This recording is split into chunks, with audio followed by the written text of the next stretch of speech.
"I hope, my dear," said Mr Bennet to his wife, as they were at breakfast the next morning, "that you have ordered a good dinner today, because I have reason to expect it." Hi, I'm Harriet. And I'm Ellen, and this is the Reading Jane Austen podcast.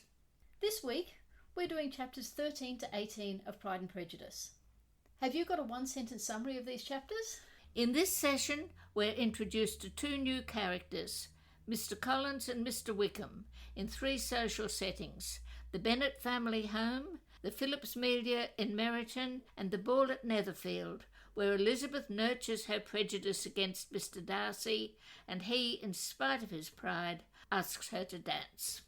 So how many ands did you have in there? I've got 3, so I've lost without any doubt. Yeah. So that's 3 ands. On the other hand, you've got the words Pride and Prejudice in there, so that would give you plus 2 points. So that leaves you at -1. -1, oh, right.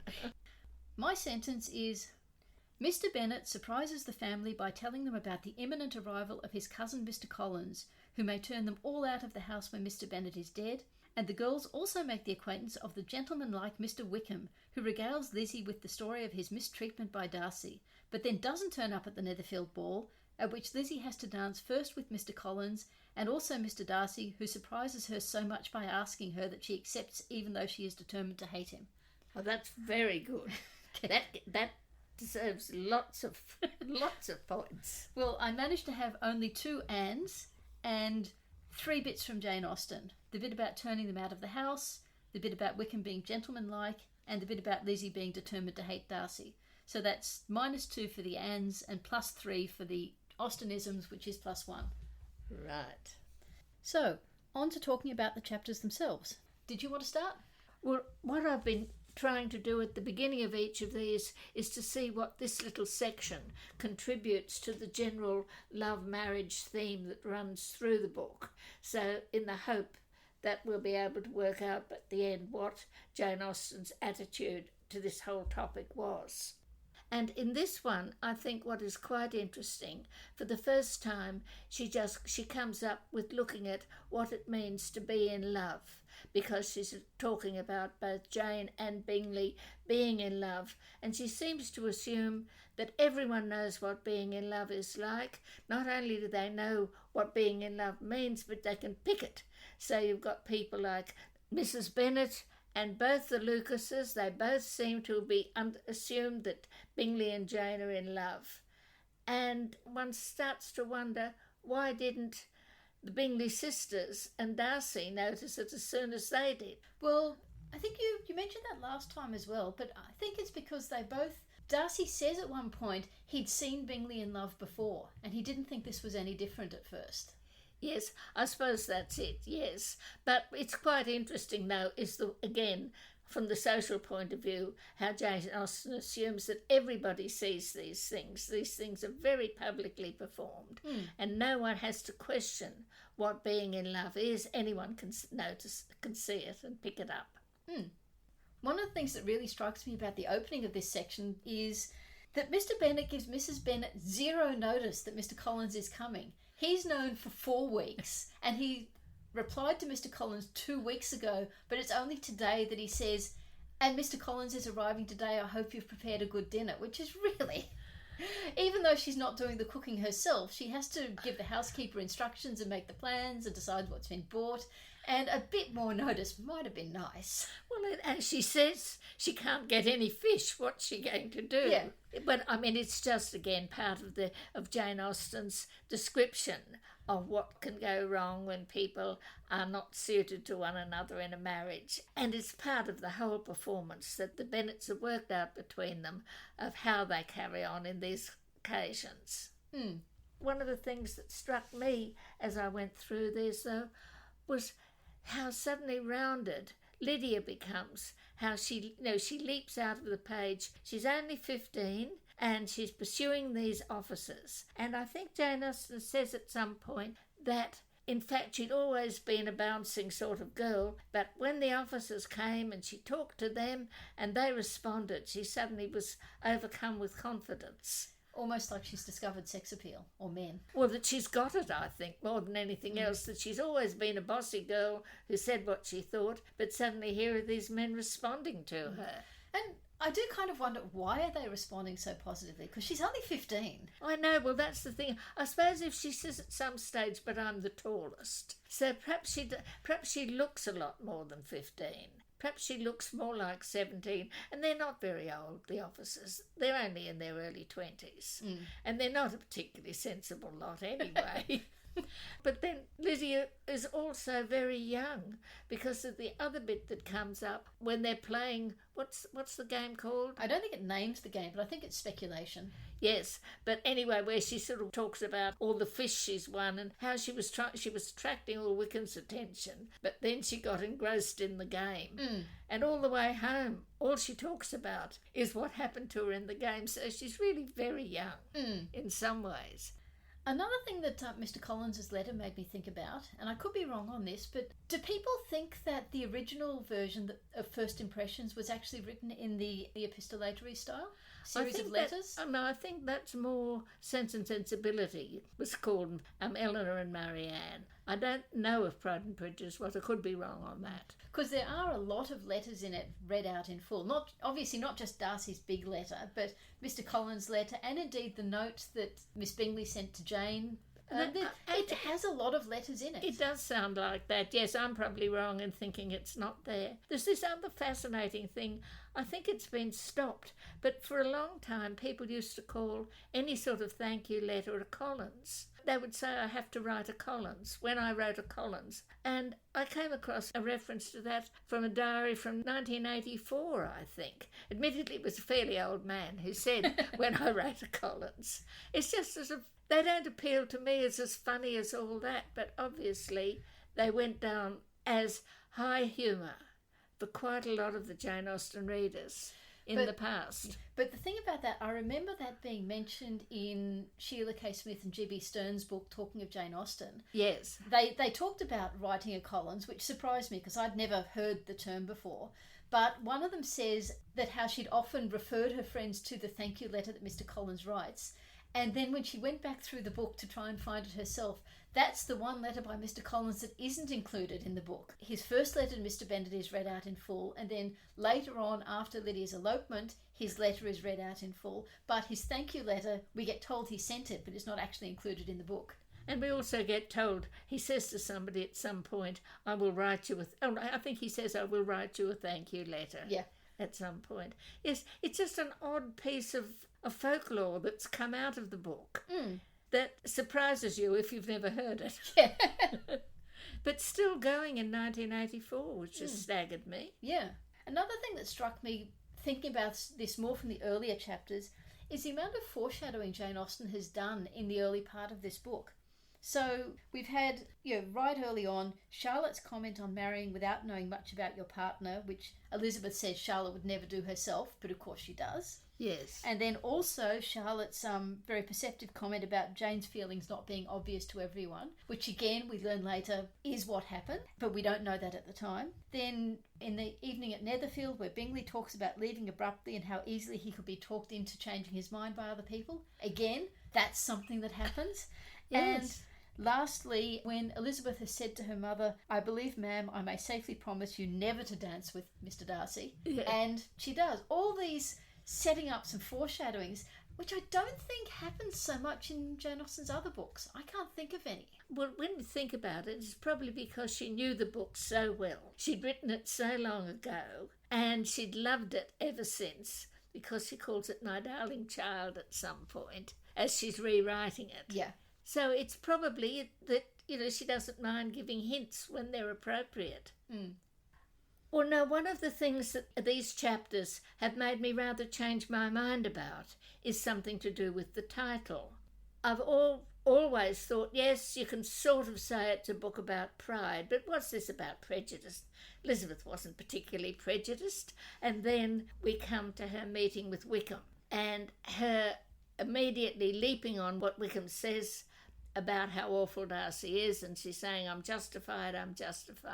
And then you get the idea of this prejudice which carries on at the Netherfield Ball. Although she was prejudiced against him a bit from the start, from the moment she overheard the comment about her not being handsome enough to tempt him.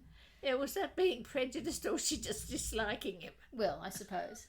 Well, no, one of the things that's always struck me about this section is the way Wickham manages to fool everybody into thinking he is so charming. And we've been told... Well, I don't think he's fooling people to thinking he's charming, because he is charming. He's fooling people into believing that he's hard done by. Into believing his interpretation. Yes, I suppose it's something like that. But we're told all the time that Elizabeth is so perceptive, she's so good at picking up on people and knowing what they're like, and that she's committed herself to it. And there turns up this absolutely charming young man, and she believes everything he wants her to believe. He sort of sets out to please her, and she falls for it. Yeah. I think possibly it's because we don't see much of his early dialogue. So the first time we get him in extensive dialogue is when he's telling the sad story of his life. But what the narrator says is that their early conversation, though it was only on its being a wet night, made her feel that the commonest, dullest, most threadbare topic might be rendered interesting by the skill of the speaker. Yeah. So, but unfortunately we don't get any of that. We get him telling the story of his life, which by that stage he's already kind of hooked her into believing everything he says, because he's so charming. Yes, but on the other hand, a bit away from that, you can tend to think, look, isn't he overdoing it a bit, poor him? But I think he's judging his audience, because he starts it tentatively, and then Elizabeth says, well, nobody here likes Darcy, and then he goes a bit further, and then Elizabeth gets all offended on his behalf and outraged at Mr. Darcy, and he's just pushing it as far as he can. Oh, but so he's very, very good at it. It's just that I just wonder if Jane Austen thought people could be as bad as that. As every sort of con person I've known, even if they're conning one person, one of their friends says, this isn't right, this isn't right. Well, Jane tries to say that a bit. Does she? And I think... Well, only in her Jane way, that she doesn't disbelieve Wickham, she just also doesn't believe it can be so bad. He's turning out to be the most fantastic con man ever. Yeah. But if he can fool Elizabeth, he's sort of fooling all the people all of the time, pretty much. Elizabeth says afterwards, when she's talking to Jane, that Wickham gave names, facts, everything mentioned without ceremony. And he didn't actually give that many names, or indeed that many verifiable facts. No. Maybe again it was a sense of, because at this stage she's the only person he's told, the sense that he was confiding in her, and that made her feel special. She's very attracted to him to start with, and everything that he does to show she's special makes her more attracted to him and more willing to believe him. Yes. One thing I did notice was at the ball, even though Elizabeth arrives at the ball and she's looking around for Mr. Wickham and he's not there, and she's disappointed and she's angry with Mr. Darcy, she is hyper conscious of what Mr. Darcy will be thinking. She's always looking at him to see how he's responding to what her mother says. And yes, and in effect she is really bothered by his despising of her family. She's very worried by that. So I was thinking as I was reading these chapters about what you've said earlier about how much we see inside Darcy's head, and the Netherfield Ball is definitely the last place we get inside his head, and it's only twice. So it's interesting that almost as Wickham appears, Darcy recedes, but when it's in the moment when Wickham and Darcy first encounter each other, it says that Mr. Darcy was beginning to determine not to fix his eyes on Elizabeth when he first sees Wickham. And so that's again, we see a moment of him determined not to be attracted to Elizabeth. But then at the ball, we don't actually see what prompted him to go and ask Elizabeth to dance. We don't see anything inside his head while they're dancing. All we get is after they've danced, when she's shown how much she believes Mr. Wickham and doesn't believe Darcy. Darcy knows who to blame for this, because in his breast there was a tolerably powerful feeling towards her, which soon procured her pardon and directed all his anger against another. And that's it. That, I think, is the last time in the book we see inside his head. From there on, it's all external or his letter. Yes, it is, yes. Which is possibly partly a plot thing, because Jane Austen wants us to have the suspense of who's right. Is Wickham right? And so you've got a nice little bit of plot there as Wickham's first character is gradually peeled back. Although the bit about him directing all his anger against another does... No, I suppose it still doesn't really tell you that he's in the right and Wickham is a lying con man. No, well, I mean, if you didn't know what was going to happen in the end, well, goodness knows what you'd be thinking. I can't think back that far. Another area of possible speculation is when Darcy and Wickham do first meet. It says both changed colour. One looked white, the other red. I'm guessing Darcy is the one who was white with anger and Wickham is the one who was red with maybe embarrassment. Embarrassment, yes, yes. Though it's kind of hard to believe Wickham feels embarrassment, but Elizabeth and Darcy's dance at the ball is also quite interesting in the conversation they have, because it's not just Elizabeth venting her feelings about Wickham, but there's that bit about her still trying to make out Darcy's character and saying she hears so many contradictory accounts she cannot make him out at all. Yeah. And then later she says, but if I do not take your likeness now, I may never have another opportunity. So again, it does seem like despite her attraction to Wickham, she's also saying so much and so loudly how much she dislikes Darcy, and she's so conscious of his views of her family that he's still really big in her brain at the moment. No doubt she's justifying it to herself, though, by now I've got a really interesting character. I've got to understand this man, even though I don't like him, even though he's so proud. But in my persona, as the person who understands human nature, I've got to sort out Mr. Darcy. Okay. I mean, this is just her justifying herself to herself for thinking about him. Mm. On the other hand, it may be Jane Austen wants us to see her having the first inklings of attraction to Darcy. So, did you have a favourite sentence from these chapters? Well, I tended to find it hard to pick out a sentence that was really my favourite here, because it seems to be a section where Jane Austen isn't saying anything particularly witty.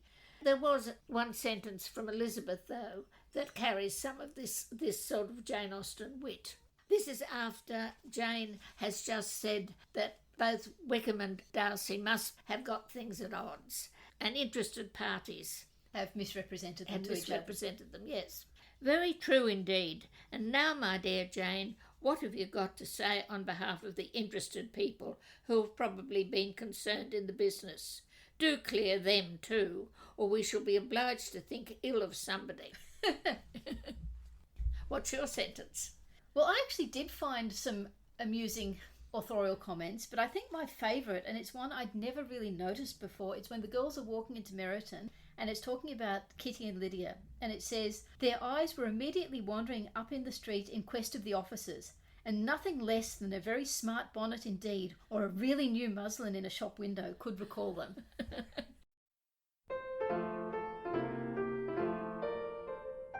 So the character we're going to talk about this time is Mr. Colllins. Reading it again, I'm convinced that my first copy of Pride and Prejudice had pictures of Mr. Colllins in it which have stuck in my head for far too long. They've got him as a sort of a little spidery, prissy-looking character. And yet, when Mr. Colllins is actually introduced by Jane Austen, we're given this picture of him. He was a tall, heavy-looking young man of 25, much younger than I tended to assume. His air was grave and stately, and his manners were very formal. But it's this large, sort of almost hulking young man is the surprise to me for Mr. Colllins. So you have to sort of rethink him.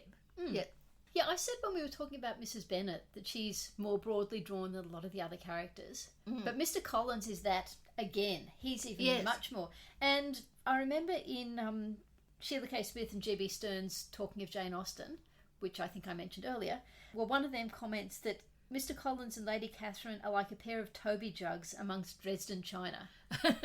Yes. And yeah, they think that's fine. I do sometimes find it a little bit jarring how completely over the top he is. Yes. But this time round, actually, I'm not finding Mrs. Bennet so bad. Possibly, though, because I've been listening to an audiobook where the reader did Mrs. Bennet absolutely beautifully. But still. One thing that struck me this time is he's only been at Rosings a very, very short time. I'd always assumed he hadn't been there for very long, but then I noticed this read-through. It says, Lady Catherine had been graciously pleased to approve of both of the discourses which he had already had the honour of preaching before her.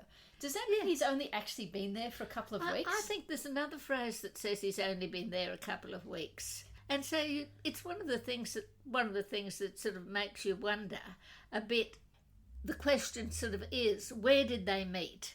And you can sort of see why, if they managed to meet, he could put himself over if he's this sort of larger, serious young man, full of compliments for her. You could see it might appeal to her because, of course, this is the thing we have to remember, is that Lady Catherine had control of this living. She had the presentation of the living. So what does presentation of the living mean? The presentation of the living means that somebody is called the patron, and sometime in the distant past their ancestors have probably paid for the clergyman's salary. So basically she had the total right, if she liked this young man, as it turns out, with another reference to Wickham, the same thing was supposed to happen to Wickham. And both of them are these young men of not very prosperous background who have been sent to a university, and having done that, they're then eligible to be ordained as clergymen. They've done rather differently. Obviously, Wickham had a great time at the university, and Mr Colllins saw almost, talked to almost nobody, just lived there. That's actually something that struck me as I was reading it. It says, he was not a sensible man, and the deficiency of nature had been but little assisted by education or society, the greatest part of his life having been spent under the guidance of an illiterate and miserly father, which is what you were saying, quite a humble background. Well, is it necessarily a humble background, or after all, this is somebody a relation of the Bennets. True. It's not so much a humble background as that he just happened to be an illiterate and miserly relation of the Bennets. But then it goes to say that though he belonged to one of the universities, he had merely kept the necessary terms without forming at it any useful acquaintance, which kind of seems to sidestep the issue of learning at university and talking about the benefit of attending a university is to develop useful acquaintance. Well, no, I think he probably didn't get a tutor that took much notice of him. He didn't get anyone to do much. He just lived there and turned up, lived at his college. And possibly there was no tutor there who ever saw much of him. But the other thing with him having only been at Rosings for a very short time, if he has in fact only preached there twice, and then Lady Catherine sends him off to spend 2 weeks with the Bennets to find a wife, that seems quite soon. Yes. And she seems to be wanting to turn him into the right sort of clergyman. Very quick, smart. True. Actually, he may have been coming in preparation, but not actually taken up his duties, because he's done bits and pieces to his house. He talks about all the improvements he's made to his house.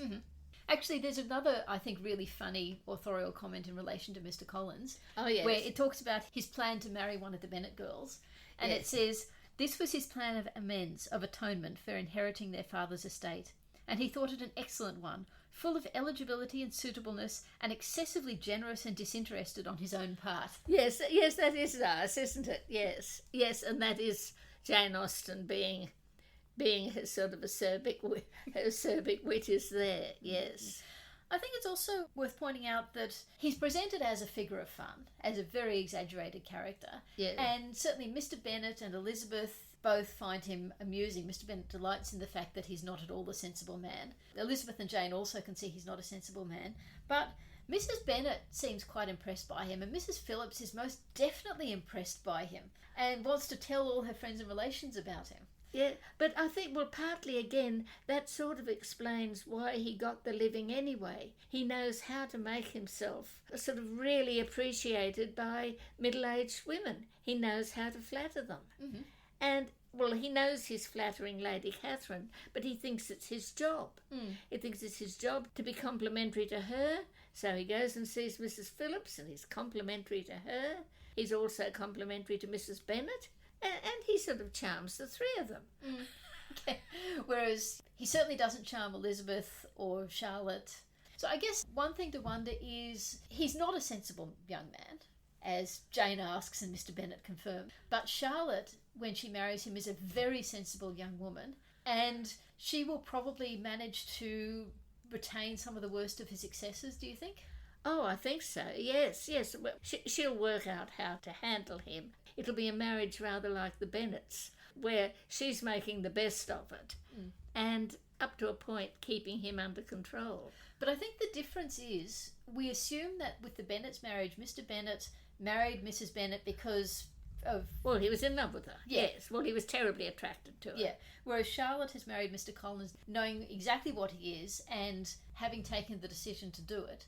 So I don't think she's ever going to resort into ridicule the way Mr. Bennet does. No, it'll be a different way. She will control their marriage. She will take interest in other areas such as her poultry and then in the future her children.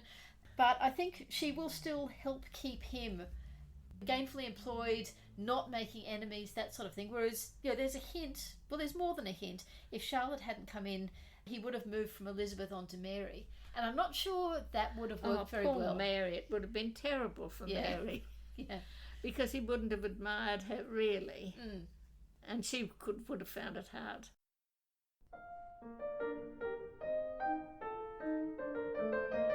So what I've decided to talk about for the historical background to this bit is we're sort of the very beginning of it. We're told that Mr. Colllins is the man who has the Longbourn estate entailed to him.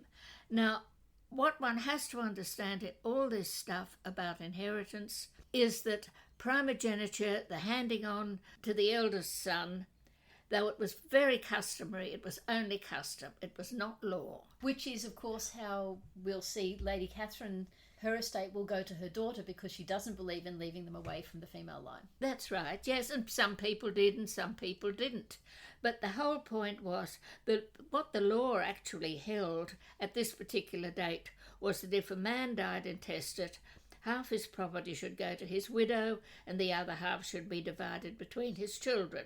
But the law also upheld the right of a person to leave the estate by will to whomever he pleased. So everything that's happened, somebody has decided it. And in fact, for sort of over 100 years, or for about 100 years now, you've had all these lawyers who are finding ways to make sure that the law never came into play, that whoever had a property was able to leave it to whoever he wanted. And if he wanted to control that person, he could control them. And the way they did it was in terms of trusts. What they did was to set the property that they wanted to hold together, that they wanted to not move away from the family, was handed over and became the property of trustees. The trustees couldn't spend the money, but they looked after it. Usually it would be someone the family trusted, and the lawyer would be made trustees. They had total control of the property. The supposed owner couldn't sell it. He could mortgage it perhaps, but he couldn't sell it. He couldn't leave it to whoever he wanted to. The trustees had control of it. And when he died, the trustees, who still owned the property, then handed over the income to whoever the original person had said in his will was to understand it. So what probably happened with the Bennets was whoever this man was that left it to Mr. Bennet had just left it saying, and if Mr. Bennet doesn't have a son, if he doesn't have a son, I want it to go to the Colllins family, who are my relations, and it could go through the mail there. So that was to go through the mail. It may not have to go on for very long. And so when it finished, the land was handed back to the inheritor. The trust didn't exist anymore? Yes. On the other hand, you could have one like this will I saw, which was signed in 1818, supposed to last for 1,000 years, which it didn't. But that was entirely in terms of who was eldest. So it went to his sons, and then it went to his daughters. If it wasn't to go to his daughters, it was going to go to his sisters. He only had sisters, so his sisters and to their children and their children for 1,000 years. If the sisters didn't have any children, it was to go all the way back to his aunts. Okay. This man. And it did. In 1905, when the last of these other heirs died, they had to go all the way back to one of this original man's, to one of his aunts, and come all the way down to her descendant. And he thought, this was enough's enough, and got it handed over to him. But in fact, that happened. It could be done. I thought I read somewhere that entails generally only ran 2 or 3 generations, and that was how they were set up. But then typically what happened was to keep control before the son. So it was entailed on the son, but then by the time of his son, the entail would be finished, except that he would then, while his son was still a minor, get the son to extend it another generation, and he'd basically say, well, if you don't do this, then I won't give you an allowance. And that was how they kept the property in the family. Oh, well, it could be done like that, but I'm just sort of saying there are examples, like this man who thought he could keep it going for 1,000 years and kept it going for 100 in terms of the people he'd noted. The picture I've got with the Bennets is probably, he was saying if Mr Bennet doesn't have a son, it's to go to the Collinses. But he probably didn't go beyond Mr Bennet's son. Well, it does say, it says later in the book that, of course, they would have a son, and then Mr Bennet would join with the son in breaking off the entail so that the property, that money could go to the yes, daughters. Once he's got a son, it's been left, the son is going to inherit. Really inherit. So he'll own it himself. It won't be in a trust anymore. Yes, so there's no problem. And then he'll make a deal with what money is to be given to the children. The silly thing is that the Bennets behaved so foolishly, because it wasn't everything that would go to Mr Colllins. I mean, everything they'd spent their money on while they had it was theirs. When Mr Collinses came to take over, the Bennets would have swept up all their personal property, all their furniture, all their jewels, all their horses and carriages, and whisked them away to whatever pathetic little place they were going to live on £160 a year. Because, of course, that £160 a year they have, that is Mrs Bennet's money, and that's completely separate from the entail. Mrs Bennet and probably Mrs Phillips got $5,000 each from their father. And it was all capital. It had all been invested in the funds, which was the national debt. And they were getting 4% a year. So Mrs Bennet every year was getting £160 coming in. But when Mr Bennet died, that was all they would have had. And she and the 5 girls would have had to go and live on £160 a year. Okay, but it does say at one point that with Mr Colllins, the hall, the dining room, and all its furniture were examined and praised, and his commendation of everything would have touched Mrs Bennet's heart, but for the mortifying supposition of his viewing it all as his own future property. But it wouldn't have been. So the hall and the dining room would have been, but the furniture wouldn't have been. Yes. That was something that occurred to me. But I mean, she wouldn't have known. True. Yeah, I've always thought it's a bit weird that you think when something is inherited in the male line, it's all to keep the surname the same. But, of course, Mr Colllins has a different surname, so it's not like you've gone back up the male line to then work your way down to Mr Colllins. Just someone in Mr Bennet's father's or grandfather's generation has said, if there's no male heirs here, then it passes to this branch of the family, which was obviously in the female line at some stage. I think, people say it was to preserve the male line, but it was probably more to preserve the property. Mm-hmm. The idea was, we've got this beautiful estate, it's been in the family for generations. What we want to make sure is that somebody doesn't come in and give this to his mistress and that to his stepson and divide the property into 5 small pieces for his 5 daughters. Yes, that sort of thing. The idea, more than anything, was to hold the property together. And sometimes they trusted the girls and sometimes they didn't. Mm-hmm. And sometimes they trusted the women's blood but not the women, as would have happened in the case of Mr Collins's. Mm-hmm. Presumably. What Mr Bennet should have done was, the moment he got married, start trying to save up whether he had a son or not, so he had some money to give his daughters. Otherwise, he would have left it to the son to deprive all his aunties. Yeah. Well, no, but that's where it says he would have joined with the son in breaking off the entail. But that would have then meant that instead of having saved money all the time the children were young, his poor old son is going to have to... True. And possibly even cut up the estate into 5 little parcels. Mm.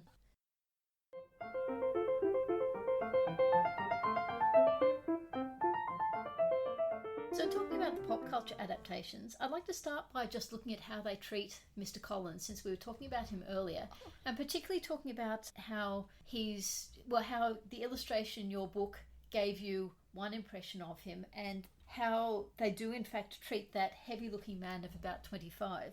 One thing that's worth commenting on is that in the 1940 movie, he's not actually a clergyman, he's a librarian.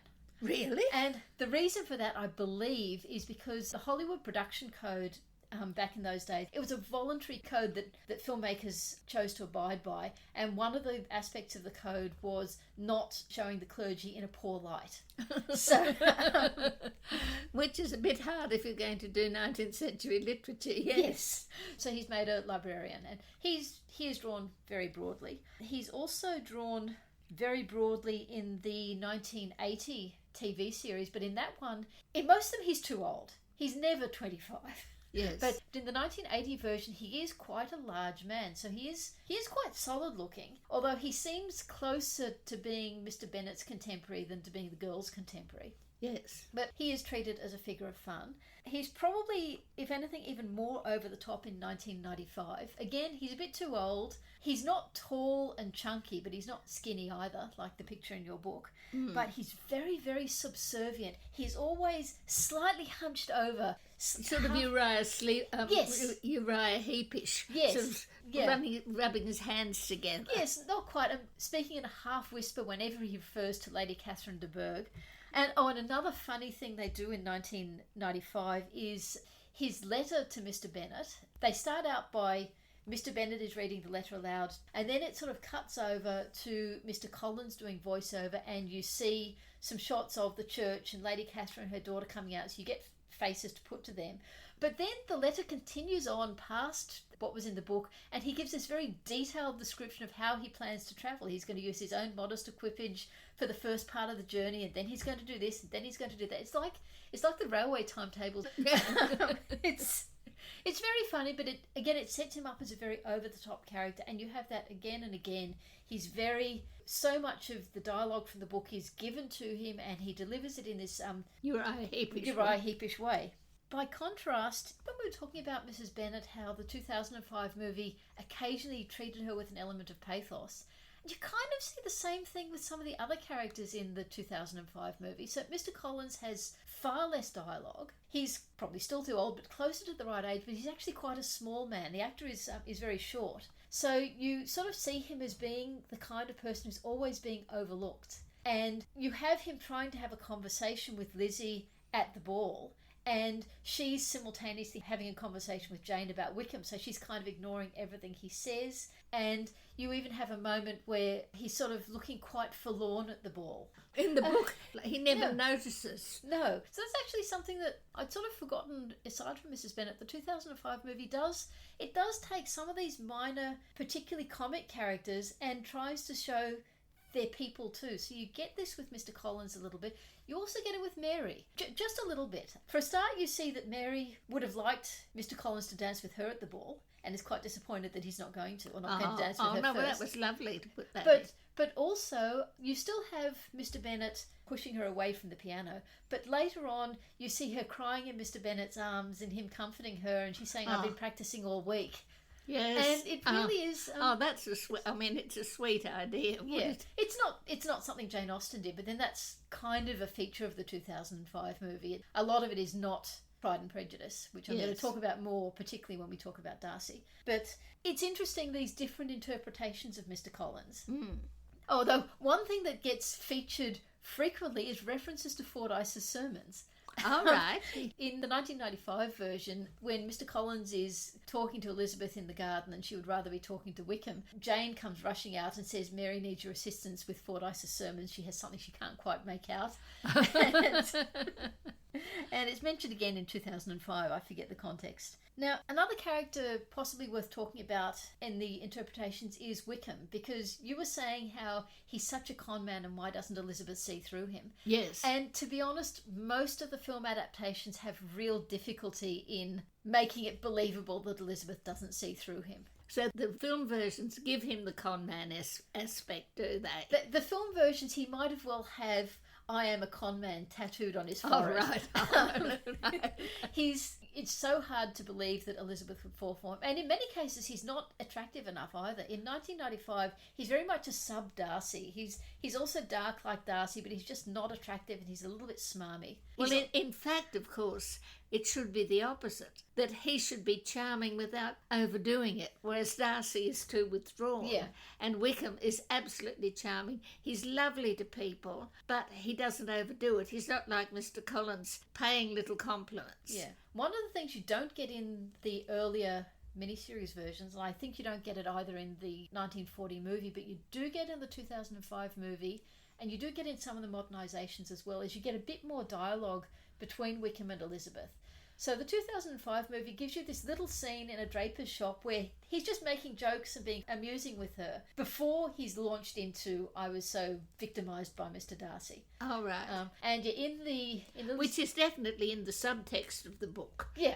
Yeah, it's just not seen. So, and the other thing the 2005 film does is physically he's a very different type from the Darcy character. So he's prettier. He's sort of like he's a sort of more of a blonde, blue-eyed, whereas Darcy is dark-haired, and which is a contrast you expect to see between Darcy and Bingley. Yeah, but he's more of a Bingley-looking type, is he? Yes. Wickham and Colllins in the modernisations aren't typically a soldier and a clergyman. Yes. Mr Colllins is often a businessman. In Lizzie Bennet Diaries, Ricky Colllins has a start-up web video company with a venture capitalist being Mr Berg, and he's not looking for someone to get married to, he's looking for a business partner. And I think in Pride and Prejudice he's an accountant, and Wickham in Pride and Prejudice is basically he's just travelling the world. Right. He's on a gap year that's extended for a long time. Yes. So he is, again, he's a little bit smarmy but kind of charming, and in Lizzie Bennet Diaries he's on the swim team. So the whole militia in Lizzie Bennet Diaries have become the visiting swim team. All right. Which, all the girls go crazy for. Well, that sounds absolutely fine. Yeah. And again, he doesn't come across... I don't think anyone watching it will be convinced that he's not a con man. Yes. The ball. In the 1940 version, the ball is sort of more of a garden party than a ball. There is dancing, but most of it seems to be outdoors, and you have this amazingly silly... Well, I don't know where it came from scene where there's an archery set up and Darcy's showing Elizabeth how to fire at a target, and then it becomes apparent that Elizabeth is actually a much better archer than he is. Oh, yeah. I don't know where that came from, but the other thing they do in that scene is they actually show Darcy and Elizabeth almost coming together, because Elizabeth is being pursued by Mr Colllins and she hides, and Darcy directs Mr Colllins in another direction, and she comes and says thank you, and they almost become friends, and then he sees her family behaving badly and he withdraws from her again. Right. So that's kind of strange. In the 1980 version, probably due to budgetary constraints, the ball at Netherfield is actually quite small. I counted it. There are only 8 couples dancing. Still, there would have been sort of more parents and friends there. In 1995, it's larger, and in 2005, it's very large indeed. I'm sure it's more than 4 and 20 families in that version. And Darcy and Lizzie having their conversation while they're dancing. The impression I get reading the book, and I don't know a great deal about 19th century dancing, is most of their conversation is happening while they're standing in the line for the dance. They're not actually dancing, but in both 1995... Well, because after all, they're chatting away and up comes Sir William Lucas. Yes. Obviously they're standing, and he's passing through the line of couples. Yeah. And he stops there and chats to them. Whereas in both the 1995 and the 2005 version, they make it more dynamic, and so they're having this conversation in a very broken way as they come together and go apart and come together and go apart. One thing in the 1995 version I absolutely love, they almost Darcy is actually looking quite grumpy during it. She's been trying to make conversation, and there's one moment where she said something and he hasn't responded, and they've sort of moved apart in the dance. You see her just go sort of, whew, and try to come up with something else to say before meeting him again. Yes. And then she talks about them being both taciturn, and Darcy says, "This is no very striking resemblance of your own character, I am sure." And it's so funny, his delivery of that line. Oh, right. Because he's so grumpy as he says it. But then in the 2005 version, again, they're dancing in and out and their conversation is broken up. But at a certain point, suddenly the camera has come in quite close to them and you can't see any of the other couples. My reaction was, where's everybody else gone? Because even though the camera is close in, there's enough background that you can see there's no one else around them. And then right at the end, it pulls out and they're back in with everyone else. It's like magic. Yes. But I think the intention there is to show that they've become so caught up in their conversation they've forgotten everyone else. Yes. Oh, but one weird thing with the 2005 version, I talked before about how the 2005 version chose a 1790s setting rather than an 1810s setting. Yes. I've actually been rewatching the movie bit by bit. So it was only when I got to the ball that I realised suddenly the costumes are just they seem to be all over the place. Elizabeth is still wearing what looks like a 1790s style dress. It's got a thick sash at the waistline. Yes. Jane, on the other hand, and a whole bunch of the other women are suddenly in Empire line dresses. Mrs. Bennet and the older women are in older style dresses, but that's, I guess, you can kind of deal with it. And then Miss Bingley, her dress is like a 1960s evening dress. It's just got little straps, and her hair is like an Audrey Hepburn hairstyle, maybe, whereas Elizabeth's hair is very much the Napoleonic hairstyle. Yes. And the militia, Michael was so critical of the militia's uniforms because he said they've got different facings, which would mean they're all from different regiments. And Wickham has, well, most of them, in fact, they have their hair tied in a ponytail at the nape of their neck. Yeah. So that's much more 1790s than 1810s. So the costuming seems to be just all over the place in the ballroom scene in the 2005 version. In the book, Elizabeth says, had her family conspired, she doesn't think they could have exposed themselves more to Mr. Darcy and the Bingleys, and she's incredibly embarrassed. What you see is Mrs. Bennet talking very loudly so Darcy can overhear about her plans for Jane and Bingley. And you see Mary's poor performance, and then you see Mr. Bennet being a little bit harsh. Yeah, harsh in when he makes Mary stop playing. Yes. But you don't actually see anything much about Lydia and Kitty doing anything to embarrass Lizzie. Nothing specific that they're doing. Yes. Whereas in all of the movie versions, you see Lydia and Kitty actively doing things to embarrass them, rushing up, speaking loudly. In the 1995 version, Lydia is bouncing through the room, holding Wickham's sword above her head. Yeah. So it's interesting that all of these other versions feel that they also have to make Kitty and Lydia really out there in terms of being embarrassing as well. Yes. The other thing the 1995 version does is that Mr. Bennet doesn't just come at the end of Mary's second song and tell her to stop. He interrupts just as she starts the second song, which is just so rude and unpleasant. Yeah. In the 2005 film, the one where he stops her playing but then she's crying later, you don't see much of her playing in that one. It also doesn't seem as bad as it did in some of the earlier versions. What do you mean, the playing? The playing. Not the interview. Yeah. In the 1995 version, I think some of the things in the 95 version can be a bit over the top, but they're often over the top, but really capturing the essence of what Jane Austen was presenting in a more subdued manner. Yes. So what happens in 1995 is that Mary stops playing, having been rudely interrupted by Mr. Bennet, and then Mrs. Hurst goes to the piano and she plays, and I looked this up, it's the Turkish March, which is from Piano Sonata 11 by Mozart. And as she's playing, and she's obviously playing this to show up Mary's poor performance, but as she's playing, it gets louder and faster, and it forms the background to Elizabeth looking around and seeing her mother talking loudly and vulgarly about Jane and Bingley, and she sees Lydia and Kitty bouncing through the room being pursued by the officers, and it really captures, I think, this sense for Elizabeth of just being so embarrassed and just wanting the floor to open up and swallow her, and the music just gets louder and faster and more dynamic. And it just makes it all much more high tension and high stress. Yes. And as it's presented far more subtly in the book, but I think it does kind of capture the sense of what Lizzie must be feeling at that time. Yes, yes.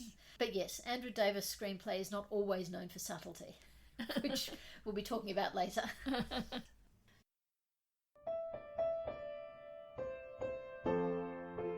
We had some listener feedback on the last episode. Joyce commented that she'd always thought Darcy and Bingley had met at a club, like a gentleman's club, like White's, which seemed to me like a very real possibility that I hadn't thought of. Oh no, well that was the sort of one I had thought of. I'd thought of a whole series, like they could have met on the hunting field, they could have met at Almack's, they could have met at a club. It was just that none of those places did I think they'd get really buddies enough for Darcy to get that hold over Bingley. Uh-huh. I felt it has to be something a bit more intimate and a bit further back. Okay. But Joyce, I think that's a perfectly legitimate way to think of it.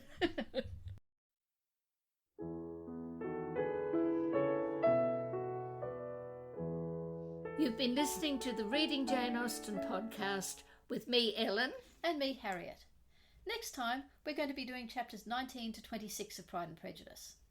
The structure of this podcast was inspired by Harry Potter and the Sacred Text, and the summarised in a sentence concept was adapted from E.L. Konigsberg's book Silent to the Bone. Our music is Creative Commons performances of pieces Jane Austen might have listened to. You can find us on Facebook at Reading Jane Austen and our website readingjaneausten.com. You can email us at readingjaneausten.com or rate and review us in your podcast app. We'll be back next time.